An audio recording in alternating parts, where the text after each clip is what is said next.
स्वागत है आज के क्लास में। तो हम लोग आज universe and hours solar system पे हम लोग क्वेश्चन प्रैक्टिस करेंगे। पिछले वीडियो में हमने इसके थ्योरी पढ़े हैं और इससे लगभग कम से कम तो 20 क्वेश्चन हम लोग कर लेंगे, जिससे कि ये होगा कि एक माइंड मैप बन जाएगा, एक रिवीजन टाइप के हो जाएगा। और कहीं ना कहीं क्वेश्चन रिपीटेड ही होता है सोलर सिस्टम से। ज्योग्राफी में क्वेश्चन क्या होता है, जो जैसा है वैसे ही रहेगा, अपडेट होगा तभी वो बढ़ेगा। तो हम लोग आज इस क्वेश्चन पे पहुंचे हैं कि which planet is closest to the sun, मतलब सूर्य की सबसे निकट ग्रह कौन सा है। आप लोग कमेंट में बताइएगा कि कौन सा है। कौन सा है? मरकरी, बिल्कुल सही। हम लोग देखे थे उसमें, हम लोग क्या देखे थे कि एक एक सन पार लिए थे और ऐसे ऐसे करके हम लोग पारे थे। तो यहाँ पे कौन से था? मरकरी। तो इसका आंसर क्या हो जाएगा? मरकरी। देख लिए पहला question, which planet is closest to the sun, सूर्य के सबसे निकट ग्रह कौन सा है? तो हो गया मरकरी। अब आ गया बात दूसरे क्वेश्चन पे, which is the hottest planet in solar system. Hottest पूछ रहा है, तो जो सूर्य के निकट रहेगा वही ना होगा। हम बोल रहे हैं जो सूर्य के निकट रहेगा वही ना होगा। क्या बोलते हैं आप लोग? सही बोल रहे हैं ना? गलत। यहां पे आंसर हो जाएगा वेनस। सर क्यों? इसका पीछे कारण यह है कि मरकरी के पास एटमॉस्फेयर नहीं है और वेनस के पास एटमॉस्फेयर है, जिसमें कार्बन की मात्रा ज्यादा है और कार्बन की मात्रा ज्यादा रहने के कारण सूर्य का किरण ज्यादा ऑब्जर्व कर पाता है और वो हॉट ज्यादा होता है। इसलिए इसका आंसर ये होगा, which is the hottest planet in solar system, Venus. समझ गए होंगे हम क्या कहना चाह रहे हैं, इसका क्या रीजन है। इसका रीजन सिंपल यही है कि सूर्य के निकट ज्यादा तो है मरकरी, लेकिन मरकरी के पास एटमॉस्फेयर नहीं है, वेनस के पास है, और जिसमें कार्बन की मात्रा ज्यादा है वेनस के पास, शुक्र ग्रह, और जिसके कारण वो कार्बन है जो हीट को ट्रैप ज्यादा करता है सनलाइट, इसलिए हॉटेस्ट ज्यादा हो जाता है। इसका आंसर वेनस होगा। अब आगे which is the largest planet in solar system. सब जानते हैं, आप भी जानते होंगे, कौन से? जुपिटर। कौन? जुपिटर, बृहस्पति। ये सब तो एकदम जाना माना क्वेश्चन है। फिर है व्हिच प्लैनेट है मोर मून। हम ये चीज को तो नहीं बताएं, लेकिन हम इसको रखेंगे। इसको आप याद के क्वेश्चन के एकदम याद के तौर पर रखिए कि सैटर्न के पास ज्यादा चंद्रमा होती है। ऐसे अर्थ के पास एक होती है, मरकरी वीनस के पास एक भी नहीं है। सैटर्न। अब है what is the distance between earth and sun. पृथ्वी और सूर्य के बीच में दूरी कितना है? तो पहले तो सूर्य के बाद आ गया मरकरी, पहले तो मरकरी हो गया, मरकरी, फिर हो गया वेनस, फिर कौन हो गया? अर्थ। थर्ड नंबर पे अर्थ है, थर्ड नंबर पे अर्थ है इधर से सन के बाद। तो यहाँ पे हम क्या देखे थे कि मरकरी में 58 मिलियन किलोमीटर देखे थे, इसको में देखे थे 108 मिलियन, और इसका हो जाएगा 150 मिलियन किलोमीटर, 150 मिलियन किलोमीटर। उसके बाद आ गया what is the time period of revolution of Jupiter and mercury. फिर से वो मैप की याद कीजिए, मैप की नहीं, फिर से वो ड्राइंग की याद कीजिए कि हम किस तरह से ड्राइंग बनाए थे। अगर नहीं होता है तो वीडियो पॉज करके एक बार फिर बनाइए। अगर एक बार बनाने की आप कोशिश कीजिएगा, सीख जाइएगा पक्का जिंदगी भर के लिए। तो time period of revolution of Jupiter and mercury हो जाएगा, जुपिटर के तो जान ही रहे हैं 12 ईयर्स, लगभग 12 ईयर्स, 12 ईयर्स। और मरकरी के हम क्या बताए थे? मरकरी चूंकि ज्यादा नजदीक होगा, कम दिन लेगा, 88 डेज।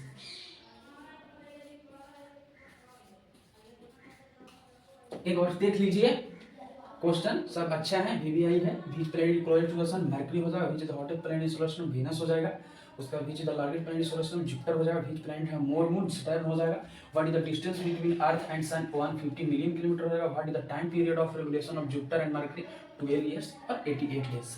अब हम इसको फिर से मिटाते हैं, फिर लेते हैं हम क्वेश्चन, कम से कम तो 10-15 क्वेश्चन इस पे कर लेंगे ताकि माइंड में हमको याद हो जाए।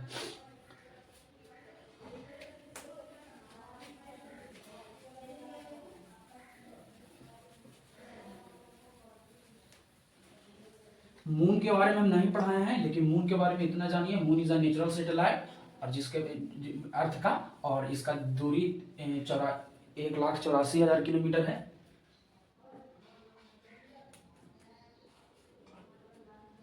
चलिए, तो चलिए फिर क्वेश्चन को हम ले आए हैं, इसमें लिख लेंगे पहले, उसके बाद हम लोग कर रहे हैं। इससे होगा कि पहले लिख लेने से होगा, टाइम का बचत हो जाता है।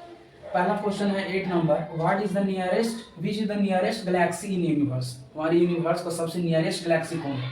तो हम लोग मिल्की वे पहले ही बोल चुके थे, मिल्की वे पहले हम बोल चुके थे। तो लेकिन मिल्की वे तो हम जिस गैलेक्सी में हम रह रहे हैं उस गैलेक्सी के नाम मिल्की वे है। हम लोग किस गैलेक्सी में रह रहे हैं? मिल्की वे, दुग्ध मेला। लेकिन अब बात है कि सबसे नियरेस्ट गैलेक्सी कौन है, इसके बाद कौन है? इसके बाद इसका आंसर हो जाएगा एंड्रोमेडा। एंड्रोमेडा जो 2.5 मिलियन लाइट ईयर है। चलिए, which is the largest asteroid in universe. अब यूनिवर्स में सबसे बड़ा एस्ट्रॉयड की बात आ गया, क्षुद्र ग्रह। सोचिए, अगर आप एक माउंटेन के अगर आप ले लेते हैं कि इतना बड़ा एस्ट्रॉयड होगा, आप लोग उतना ही कल्पना, हम लोग में हमको भी लगता था कि नहीं इतना बड़ा होगा एस्ट्रॉयड तक रहा है, लेकिन वास्तव में जो लार्जेस्ट एस्ट्रॉयड खोज हुआ है साइंटिस्ट के द्वारा वो लगभग 700 किलोमीटर डायमीटर में है। इसका आंसर हो जाएगा सेरस। इसका डायमीटर लगभग 700 किलोमीटर का है। सोचिए कितना बड़ा होगा। अगर ये टकराएगा तो पृथ्वी का क्या हालत होगा। जुरासिक वर्ल्ड तो शायद ऐसा ही होगा, उतना ही बड़ा टकरा गया होगा, इससे भी छोटा होगा। अब what is the temperature of sun. Sun का टेम्परेचर पूछ रहा है, तो सर सन का तो टेम्परेचर वैरी करेगा, कोर में अलग होता है, सरफेस पे अलग होता है, तो हम लिख देते हैं कोर का अलग, सरफेस का अलग।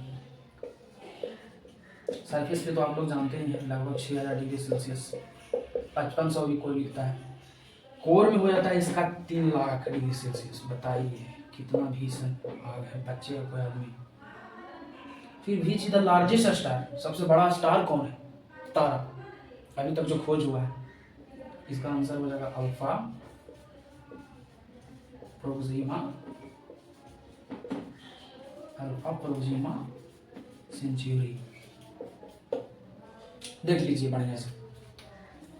अब देखते हैं हमें 1 लाइट ईयर इक्वल टू, कभी कभी क्वेश्चन आ जाते हैं इस तरीके के कि 1 लाइट ईयर में कितना डिस्टेंस होता है, तो इसका आंसर हो जाएगा 9.46 ट्रिलियन किलोमीटर। सोच लीजिए कितना दूर है।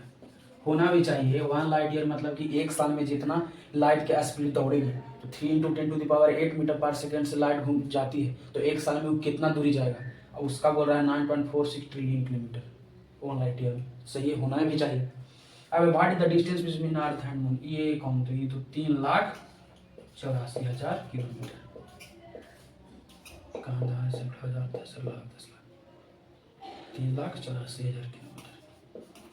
चलिए, हम लोग लगभग 10, 12, 13 क्वेश्चन कर लिए हैं। इसे एक निचोड़ होना चाहिए। फिर भी हम एक ड्राइंग बनाए थे सन वाला, वो हम फिर से बना देते हैं। हम अब मेरे साथ कीजिएगा जरूर एक बार, प्लीज एक बार मेरे साथ उस मैप को बनाइएगा। इतना देख लीजिए, इतना हम मिटा रहे हैं अभी, और हम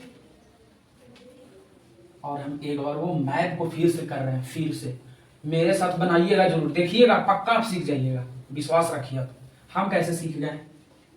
हम भी तो सीखे हैं प्रैक्टिस से ही। तो एक बार फिर से बनाइए, कम से कम नेम जान जाएंगे अरेंज करने के लिए कि कौन कहाँ है। चलिए फिर से आ जाइए, तैयार।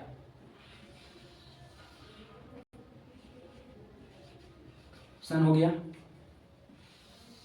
4 को पहले इधर पार लेते हैं, बीच में तो आप 4 के बाद एस्ट्रॉयड आ जाता है। हमको उतना सीखना ही नहीं, हमको पीएचडी करना ही नहीं, हमको कंपटीशन नहीं करना भैया। हम क्यों पढ़ेंगे उसको, हमको बस जितना मतलब है उतना ही करेंगे। चलिए 8 तो फाड़ लिए, क्योंकि 8 प्लेनेट होते हैं यूनिवर्स में। चलिए पहला लिख लीजिए, पहला बोलिए आप, ये आप बोलिए। चलिए सही बात है, मरकरी हो जाएगा। दूसरा बोल दीजिए जल्दी से। मरकरी 3rd नंबर पे अर्थ होता है। बीच में बोल दीजिए वेनस। मरकरी, वेनस, अर्थ। आप बताइए, ये तो सब जानते हैं कि मार्स होगा। तो ये ऑर्डर याद रखिएगा कि पहले हम मरकरी बोल रहे हैं, उसके बाद वेनस, अर्थ, तब मार्स आता है। ये ऑर्डर भी भूलिएगा नहीं, सबसे निकट में ये हो गया, देखिएगा। उसके बाद बता दीजिए, इसके बाद 5th में हो गया कौन? जुपिटर। उसके बाद सैटर्न, उसके बाद यूरेनस, उसके बाद लास्ट में नेपच्यून।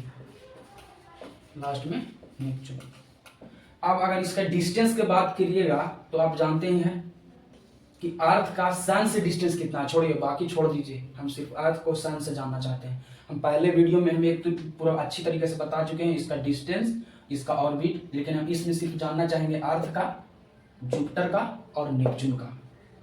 चलिए अर्थ के बताइए। बिल्कुल सही, 150 मिलियन किलोमीटर। चलिए इसका तो कहाँ गया, जुपिटर के तो आपको पता होगा, कुंभ मेला जो 12 साल पर लगती है, यही 12 ईयर्स। अब नेपच्यून का सबसे ज्यादा, इसका याद रखिएगा, 164.4 लगभग होता है ईयर्स। तो हम लोग एक बार फिर से कर लिए हैं ताकि याद रखे, पहला Mercury, Venus, Earth, Mars, Jupiter, Saturn, Uranus, Neptune, एकदम याद रहना चाहिए वहाँ पे। इससे होगा कि आप बता दीजिएगा सबसे नियरेस्ट में मरकरियस है, उसके बाद थर्ड में अर्थ है। मरकरी हीरी में रहते भर में भी ये हॉटेस्ट नहीं है क्योंकि इस पे एटमोस्फेयर नहीं, वेनस के पास एटमोस्फेयर है, इस पे कार्बन ज़्यादा रहने के कारण हीट ट्रैप हो जाता है, जिससे कि इको हॉटेस्ट प्लैनेट हो जाता है हमारे सोलर सिस्टम में। बाकी आज के इस टॉपिक को हम यहीं पे बंद करते हैं। चलिए अच्छी तरीके से पढ़ते रहिए, ये चीज़ के करिए, बार बार रिवाइज कीजिए, कभी कभी दूसरा बुक पढ़िए, उसको में भी अलग अलग मिलेगा। तब तक के लिए धन्यवाद।